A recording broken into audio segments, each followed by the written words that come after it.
যুক্তরাজ্যের সরকারি মানচিত্রে এবার প্রথমবারের মতো স্থান পেল স্টেট অব প্যালেস্টাইন বা ফিলিস্তিন রাষ্ট্রের নাম। প্রধানমন্ত্রী কিয়ার স্টারমারের আনুষ্ঠানিক স্বীকৃতির ঘোষণা আসার পরপরই এই উদ্যোগ গ্রহণ করেছে দেশটি। খবর স্কাই নিউজের।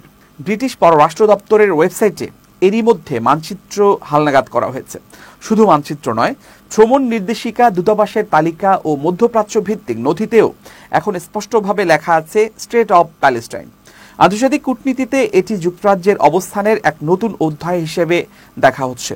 প্রধানমন্ত্রী স্টারমার এক বিবৃতিতে বলেছেন, মধ্যপ্রাচ্যের চলমান দুঃসহ পরিস্থিতির মধ্যে আমরা শান্তি প্রতিষ্ঠার চেষ্টা করছি। দ্বিরাষ্ট্র সমাধানের সম্ভাবনাকে বাঁচিয়ে রাখার জন্যই এই পদক্ষেপ। ফিলিস্তিন স্বীকৃতির দৌড়ে যুক্তরাজ্য এক নয়। এর আগে কানাডা ও অস্ট্রেলিয়া ফিলিস্তিনকে রাষ্ট্র হিসেবে স্বীকৃতি দেয়। চলতি বছরের শুরুতেই স্পেন, আয়ারল্যান্ড ও নরওয়েও একই সিদ্ধান্ত নিয়েছিল। কূটনৈতিক মহলে ধারণা করা হচ্ছে ইউরোপীয় ইউনিয়নের আরও কয়েকটি দেশ শিগগিরই একই পথে হাঁটবে। তবে যুক্তরাষ্ট্র এখনও এই স্বীকৃতির বিপক্ষে অবস্থান করছে। ওয়াশিংটনের যুক্তি হল, ফিলিস্তিনের রাষ্ট্রীয় স্বীকৃতি কেবলমাত্র ইসরায়েলের সঙ্গে সরাসরি আলোচনার মাধ্যমেই হওয়া উচিত। ফলে পশ্চিমা ব্লকের ভেতরে এ বিষয়ে বিভাজন স্পষ্ট হয়ে উঠেছে।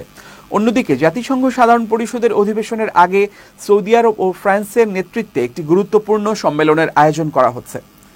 সেখানে আরও কয়েকটি দেশ ফিলিস্তিনকে রাষ্ট্র হিসেবে স্বীকৃতি দেওয়ার ঘোষণা দিতে পারে বলে কূটনৈতিক সূত্রে জানা গেছে।